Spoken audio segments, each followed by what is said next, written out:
But yeah, I'm leaning towards freak out with Devontae Adams. It's not because Devontae is not a good player. Devontae is an amazing player, but it's because I just think they have a lot more to figure out as far as their team right now, offensively and defensively.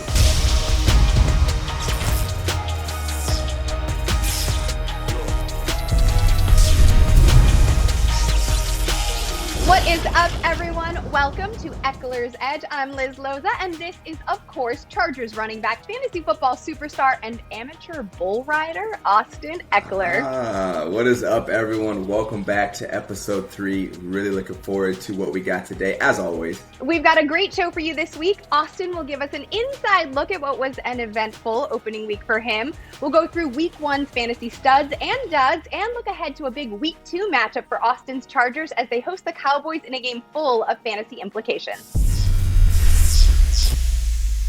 All right, Austin, let's start with your week 1.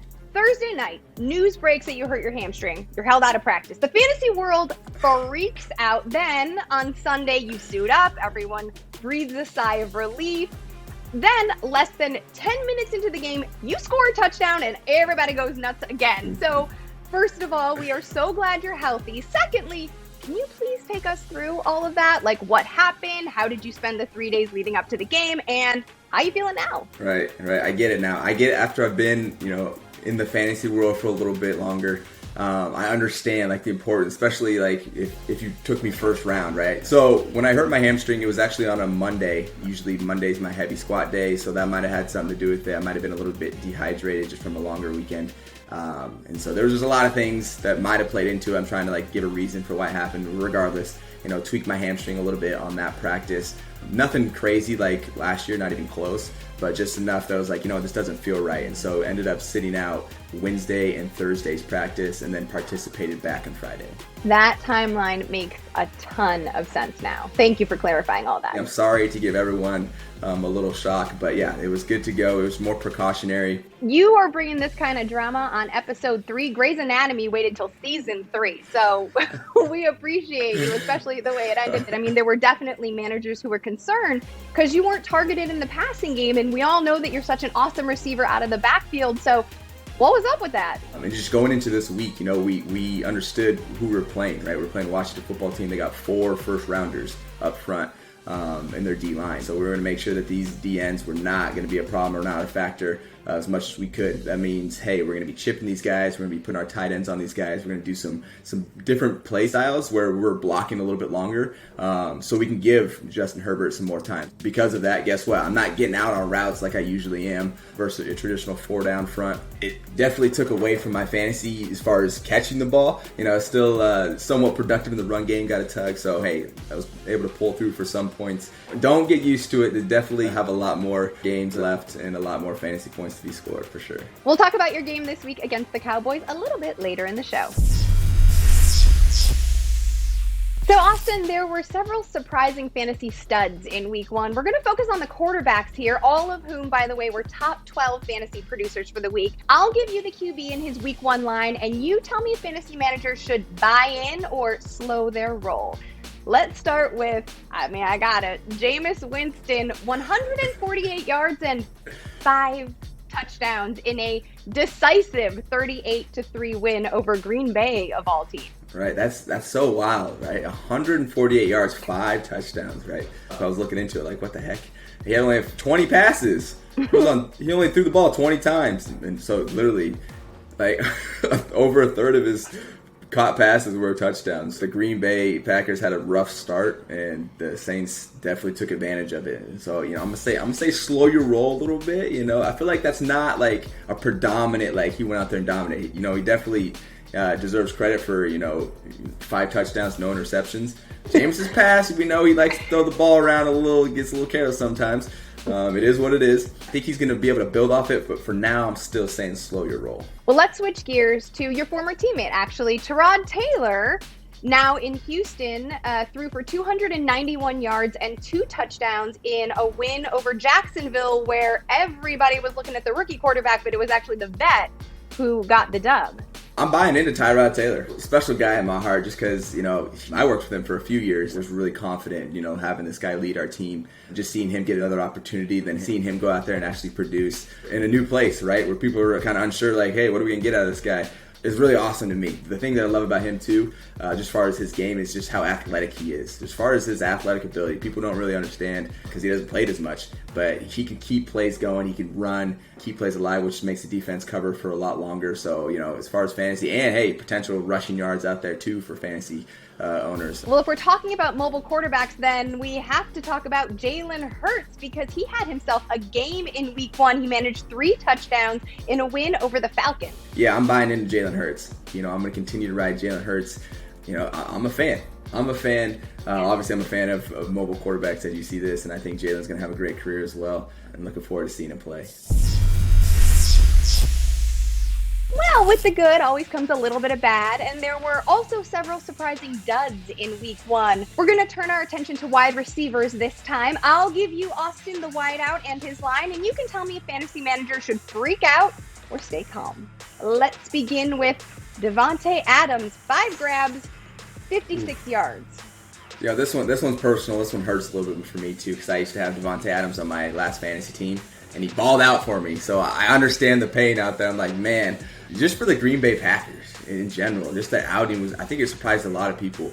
But yeah, I know something that now they don't have, because I have him, is Corey Linsley. Their all-pro center, which is not a factor in their team anymore. There's a lot of stuff with Aaron Rodgers going on there. I'm just really curious, what's going on with the organization, especially because of their outing, because it was so uncharacteristic of the Green Bay Packers, right? It kind of kills me to say, I'm leaning towards freak out with Davante Adams. It's not because Davante is not a good player. Davante is an amazing player, but it's because I just think they have a lot more to figure out as far as their team right now, offensively and defensively. Wow, I'm gonna say stay calm, because the Packers get the Lions on Monday night in week 2, and I think if there was ever a get-right spot for Davante Adams, Aaron Rodgers, and the entire Packers organization, it's going to be Monday night. How about another vet that we talked about in episode 2, actually? Julio Jones made his debut as a Tennessee Titan, not wearing number 11, by the way, which I was totally tilted by. He managed just 3 receptions for 29 yards in something that was supposed to be the shootout versus Arizona, but, the Titans weren't really answering any of the Cardinals' calls there. Right, yeah, I think, with the Titans, a lot of the offense stems through their man in the backfield, Derrick Henry, and they were shutting him down. You got to stop Derrick Henry. If you don't, it's going to be a long day for you. It's a new place, for Julio. I'm not saying that's an excuse. He's definitely one of the greats. He has been for a long time, and so I'm going to say stay calm, because I think, they'll get the run game going. It's going to open up the receivers, especially Julio, as far as how productive he can be. But yeah, I think he's going to be productive going forward. Lastly, let's discuss Mike Evans. I know this one is personal to you too. He converted 3 of 6 for 24. The team won, but fantasy managers were obviously disappointed. Right. Yeah, it's one of those things where especially with Tom Brady, he's getting the ball out to everybody, right? And it's who's showing up that day. It's been Mike Evans a lot in the past. This is definitely something to stay calm about. And I always remember Coach Lynn used to say, hey, if they're hot, keep them going. Keep him going, and stay calm. Mike Evans definitely was on my team last year. A lot of points to come from him. I think he's definitely finding the end zone in week 2 and bouncing back. Austin, this week on your Extra Point, we're going to look ahead to your Chargers home opener against the Dallas Cowboys. The over-under for this one is set at 55. That is currently the 2nd highest projected point total for the week per BetMGM. Are you expecting a high-scoring game? From my offensive perspective, I'm obviously biased. I think we're going to go score every drive. So yeah, no, I'm projecting a high-scoring game just in the fact of what I've seen from their first game and how they were able to respond. I think that's something that we were able to do too in our game. We got down in the 3rd quarter and we were able to respond, right? And that's what it comes down to. How quickly can you respond? Can you stay level-headed? Can you continue to push through? I think what decides this game is going to be the turnover battle and time of possession. Fair enough. Well, let's get to the quarterbacks, because they are both coming off strong performances in week 1. In his first game since a gruesome ankle injury last October, Dak Prescott topped 400 yards and tossed 3 touchdowns. Meanwhile, it looks like there will be no sophomore slump for your guy, Justin Herbert. Number 10 threw for 337 yards and a score. Which guy would you start on your fantasy team this week? Right. First, before we get into that, shout out to Dak, man. Coming through off of a disgusting injury, horrific. and coming back, there's a lot of pressure, everyone's looking at Dak, right? And he came through and pulled through, put in the work that his teammates said that he's been doing, which was obvious, even though they came up short. Jay Herb too. I give a shout out to my man Jay Herb. So both of them, man. Both of them got me juiced. Like, who am I starting? I can't start Dak against my team. Like, I gotta start Herbert, especially because he's gonna be throwing the ball to me too and handing it off to me. So that in general, puts some of the responsibility of his success on my hands, which then I can bet on myself a little bit. So definitely starting Herbert. We have a matchup of first-round fantasy running backs in this one. Austin, both you and Zeke had to spend a lot of your time on the field blocking in week 1. You against, as we discussed earlier, Washington's front 4, and Zeke against the Bucs. Do you see a bigger role for both of you this week? Yeah, we're going to see a different type of style. So, we might not be chipping as much this week. And I think a lot of it for us was we had a rookie, tackle last game. We're going to see, hey, is he legit? Is he legit like that? So, yeah, he was locked down. So it's like, all right, now we got a little bit more confidence in our left tackle going forward. So that also helps me get out. People don't understand, like, hey, we have to block first as running backs. A lot of our passing games come from checkdowns, right? And what's a checkdown means? It means something's breaking down. Quarterback's got to get the ball out of their hands. And that's how it was for Zeke as well, with the Bucs front.